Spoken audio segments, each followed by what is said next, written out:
નમસ્કાર વિદ્યાર્થી મિત્રો, આજે આપણે નવોદય સ્પેશિયલમાં શીખવાના છીએ સંખ્યા જ્ઞાન. એટલે કે નવોદય જે પરીક્ષા આવવાની છે એમાં આપણે ગણિતના ચેપ્ટર કેટલાક આપેલા છે. એમાં પહેલું ચેપ્ટર છે સંખ્યા જ્ઞાન. હવે આમાં આપણે શીખશું કે સંખ્યા જ્ઞાનમાં કેટલા ટોપિક છે અને એના આધારે કઈ રીતે ક્વેશ્ચન પૂછાય છે એ તમામ વસ્તુ આપણે ડિટેલમાં જોવાના છીએ આજના વિડીયોમાં. તો સૌથી પહેલા જો સંખ્યા જ્ઞાનમાં એક આવે છે કે આપણો પહેલો ટોપિક આવે છે એમાં સ્થાન કિંમત. સૌથી પહેલા આમાં સ્થાન કિંમતના આધારે બહુ બધા પ્રશ્નો આપેલા હોય છે કે સ્થાન કિંમત. હવે સ્થાન કિંમત આપણને ખબર છે કે આપણે આ રીતે બોલીએ છીએ, કોઈ સંખ્યાને આ રીતે લખેલા હોય, ધારો કે તમે આ રીતે કોઈ સંખ્યા આપેલી હોય તો આપણે એને બોલીએ છીએ 2334, બરાબર. તો 34 અહીંયા આપણે કયા સ્થાન ઉપર હોય છે? એકમ, બરાબર. અહીંયા જે સ્થાન ઉપર હોય છે એને બોલે છે દશક, અહીંયા જે સ્થાન છે એને બોલે છે 100 અને 1000. આપણે આ રીતે સ્થાન કિંમત નક્કી કરતા હોય છે, જેમ આગળ 10,000, લાખ એ રીતના, બરાબર. સ્થાન કિંમતમાં હવે એકમના સ્થાન ઉપર જે સંખ્યા હોય એની સ્થાન કિંમત એટલે કે જે મૂળ કિંમત જેટલી હોય છે. ધારો કે એકમ છે તો એકમની સ્થાન કિંમત કેટલી હશે? 4 છે તો 4 રહેશે. પરંતુ દશકના સ્થાન ઉપર જે સંખ્યા છે એની કિંમત જે સંખ્યા છે એની 10 ગણી થઈ જાય છે. દશક એટલે કે 10 ગણી, મતલબ કે 3 ની કિંમત કેટલી થઈ જશે? 30 થઈ જશે, બરાબર. એની એ જ પછી 100 ઉપર જે સંખ્યા આપેલી હોય એની સ્થાન કિંમત થઈ જાય છે 100 ગણી. 100 ગણી એટલે 3 ના 100 ગણા એટલે કેટલી થશે ભાઈ? 300, બરાબર. હવે 1000 ના સ્થાન ઉપર જે સંખ્યા છે એની કિંમત થઈ જશે 1000 ગણી, એટલે કે બે સંખ્યા છે તો આની કિંમત થઈ જશે 2000, બરાબર. હવે આ થઈ ગઈ આપણી સ્થાન કિંમત. આગળ ધારો કે 10,000 હોત, ધારો કે આપણે એક સંખ્યા બીજી લગાવી દઈએ તો 5 કઈ સંખ્યા ઉપર આવે? એટલે કે 10,000. એની સ્થાન કિંમત થઈ જાય 10,000 એટલે કે 10,000 ગણી, મતલબ કે આની થશે 50,000, બરાબર. આ રીતે આપણે સ્થાન કિંમત આગળના ધોરણમાં શીખ્યા છીએ, ત્રીજા ચોથામાં, બરાબર. હવે આના આધારે ક્વેશ્ચન કઈ રીતના આવે છે તો આપણે એ જોઈ લઈએ. તો હવે આપણે ક્વેશ્ચન જોઈએ સ્થાન કિંમતના આધારે. હવે સ્થાન કિંમતના આધારે ક્વેશ્ચન જે આવે છે એ રીતના હોય છે કે આ રીતે તમને એક સંખ્યા આપેલી હશે, ધારો કે 5342 માં 4 ની સ્થાન કિંમતનો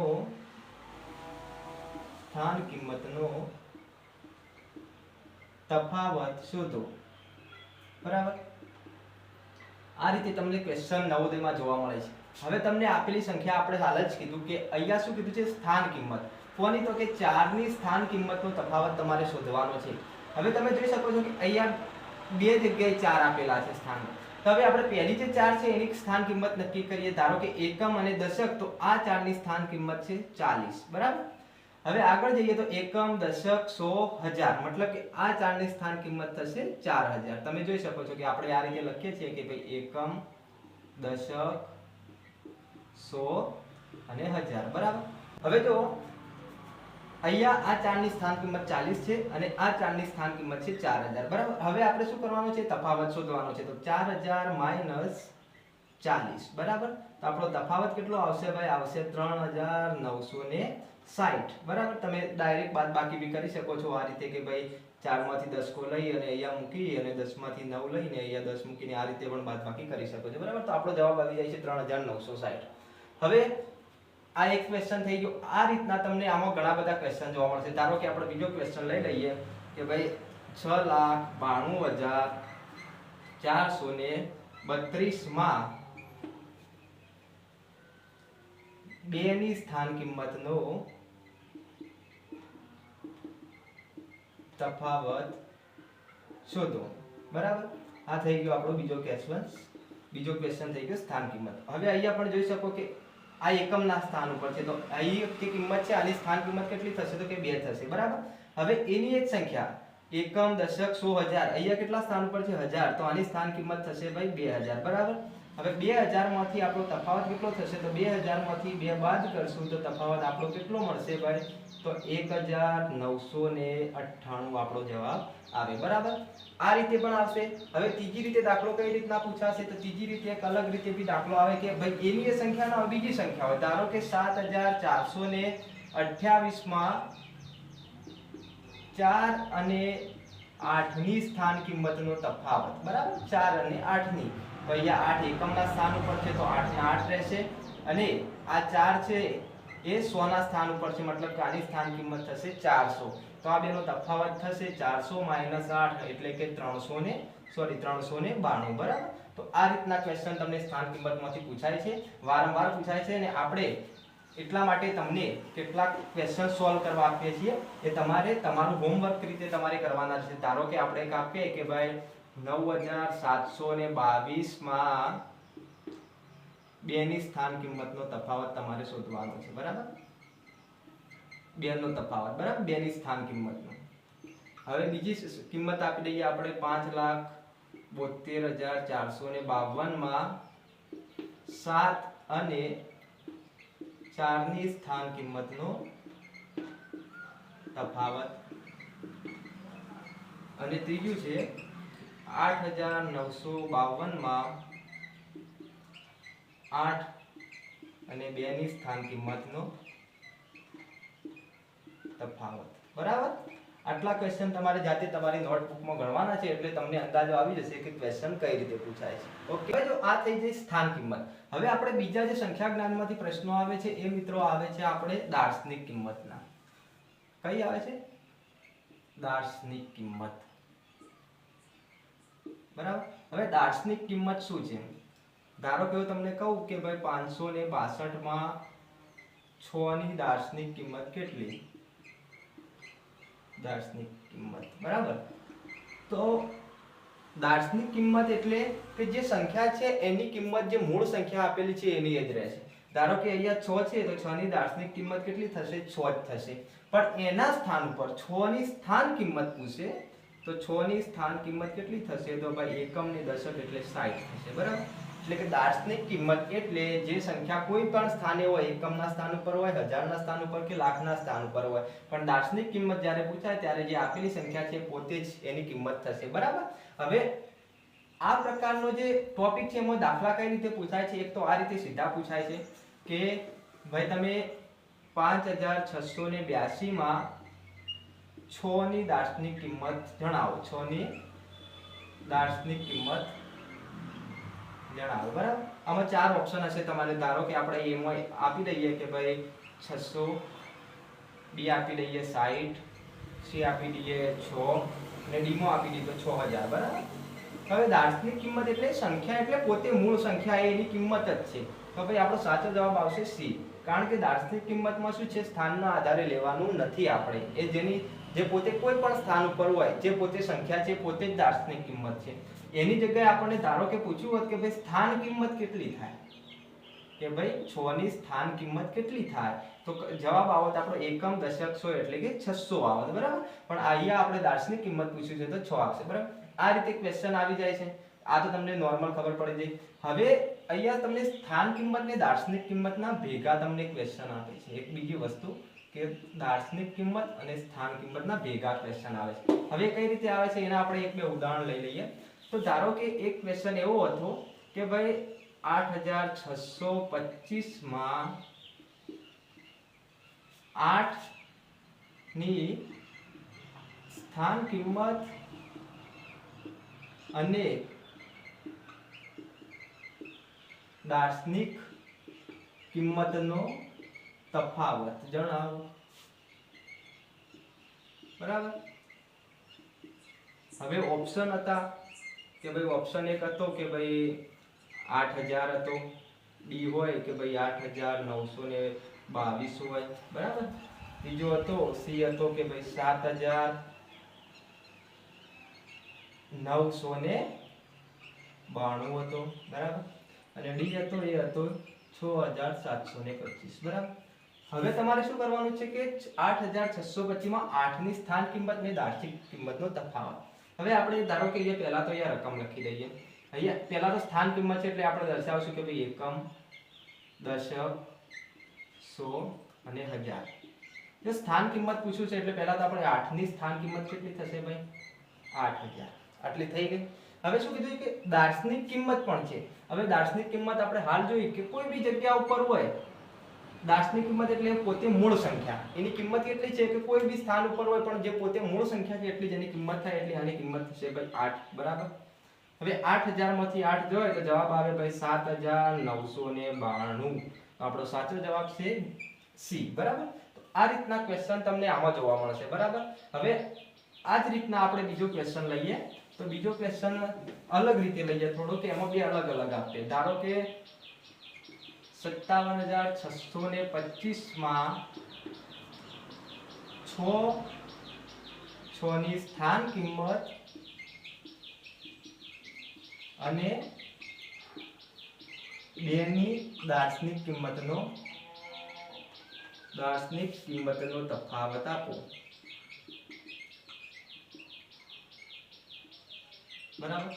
હવે જો 6 ની સ્થાન કિંમત કેટલી થશે તો ભાઈ અહીંયા આપણે કોઈ બી સંખ્યા આપેલી હોય તો પહેલા સંખ્યા જોઈ લઈએ કે ભાઈ અહીંયા આવશે એકમ,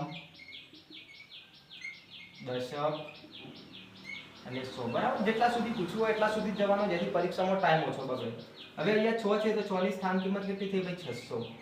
હવે બીજું શું પૂછ્યું કે ભાઈ 2 ની દાર્શનિક કિંમત. હવે દાર્શનિક કિંમત એટલે પોતે મૂળ સંખ્યા જે છે એટલે કે 2. બરાબર. તો 600 - 2 કરીએ તો આપણો જવાબ કેટલો આવે ભાઈ 598. તો આ શું થઈ ગઈ આપણી જે જવાબ જે માંગ્યો છે તફાવત આપણને મળી ગયો કોનો? 6 ની સ્થાન કિંમત અને 2 ની દાર્શનિક કિંમતનો. હવે આના પણ આપણે થોડા એક્ઝામ્પલ આપણે તમને સ્પેસિફિક રીતે ગણવા આપીએ. ધારો કે 3 એક્ઝામમાં આપણે તમને આપીએ છીએ કે ભાઈ 8924 માં 9 ની સ્થાન કિંમત અને દાર્શનિક કિંમતનો તફાવત. બરાબર. આપણે ટૂંકમાં લખીએ છીએ. અહીંયા 6428 માં 6 ની સ્થાન કિંમત અને 8 ની દાર્શનિક કિંમતનો તફાવત. બીજો છે 5,92,792 માં જે 9 છે ભાઈ અહીંયા 2 9 છે. બરાબર. તો 9 ની સ્થાન કિંમત અને 7 ની દાર્શનિક કિંમતનો તફાવત. બરાબર.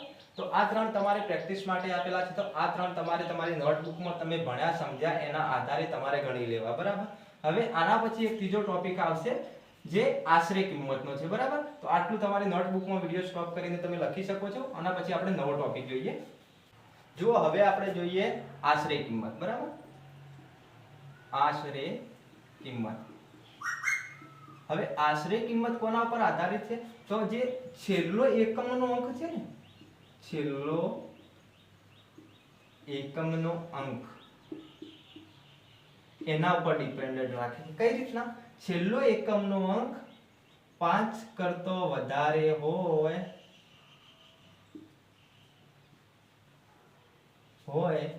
તો શું કરવાનું ભાઈ? તેની આગળની સંખ્યામાં +1 કરી +1 કરી અને નજીકનું દશક બનાવવું. આ યાદ રાખ, દશક બનાવવું. બરાબર. હવે ધારો કે એક સંખ્યા છે મારી જોડે 57. બરાબર. તો 5 થી એકમનો અંક કયો છે ભાઈ?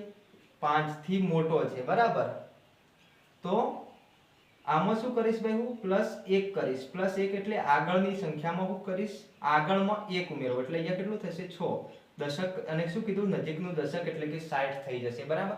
5 થી મોટો હોય તો તમે એક આ વસ્તુ કરી શકો. બીજું કે તમે આ રીતે બી કરી શકો કે ભાઈ 57 હોય તો 57 થી રાઉન્ડ ફિગર સંખ્યા કઈ થાય ભાઈ? 50 લઈ શકાય કે 60 લેવાય? તો કે 60 લેવાય. કારણ કે 57 માં કેટલા +3 કરવાથી 60 મળી જાય, એની જગ્યાએ હવે -7 કરવાથી 50 મળે. તો 57 કોના નજીક છે? તો કે 60 ના નજીક. તો શું કહેવાય? 57 ની રાઉન્ડ ફિગર એટલે કે નજીકની આશરે કિંમત 60 થાય. બરાબર. પણ આની આ જ વસ્તુ, એકમનો અંક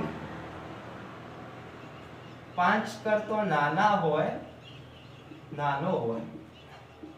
તો જે સંખ્યા આપેલી છે એને દશક તરીકે તમારે ગણી લેવી. બરાબર. ધારો કે અહીંયા એકમનો એક 57 છે, એની જગ્યાએ 53 આપેલી છે, તો તમારે શું કરવું? એની સંખ્યાનું તમારે દશક ગણી લેવું. ધારો કે આ 5 છે તો 5 ના દશક કેટલા થશે? 50. બરાબર. દશકમાં ફેરવી દેવું. અથવા તો તમારે એની નજીકની રાઉન્ડ ફિગર સંખ્યા લઈ લેવી. હવે 53 છે તો 53 નજીકના દશકમાં ફેરવવાની છે. આશરે કિંમતમાં એક વસ્તુ યાદ રાખજો કે તમારે શું કરવાનું છે? આશરે કિંમતમાં આપેલી સંખ્યાને, આપેલી જે સંખ્યા છે એને નજીકના દશકમાં ફેરવવાની છે. દશકમાં ફેરવવાની છે. બરાબર. ધારો કે 53 છે તો 53 નું નજીકનું દશક કેટલું થશે ભાઈ? 50. બરાબર. પણ એની જગ્યાએ 57 હોય તો 57 નું નજીકનું દશક થાય 60. બરાબર. આ રીતની આપણે આશરે કિંમત નક્કી કરીએ છીએ. હવે જો આપણે 2-4 ઉદાહરણ લઈએ જેથી તમને વધારે અંદાજો આવી શકે. બરાબર, તો હવે આપણે ઉદાહરણ જોઈએ 2-4 કે ધારો કે હું તમને એમ કહું કે ભાઈ 58 594 6928. બરાબર, આ ત્રણ કિંમતો આપણે લીધી.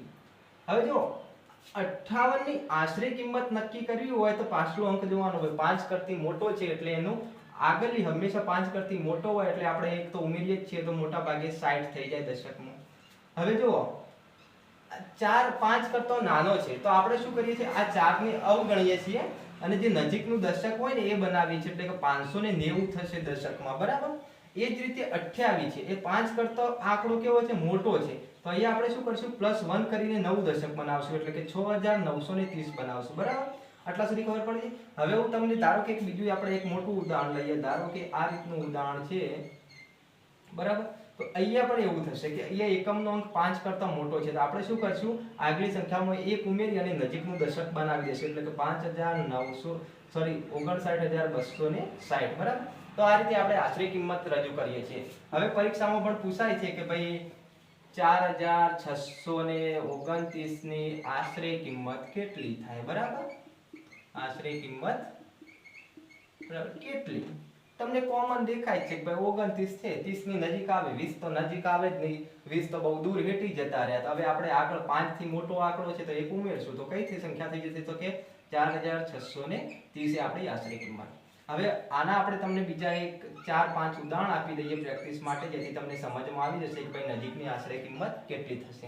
હવે ઉદાહરણ એક છે, ધારો કે તમારી જોડે 4928. બરાબર, 58629, 3,92,422. બરાબર, પછી 48,022,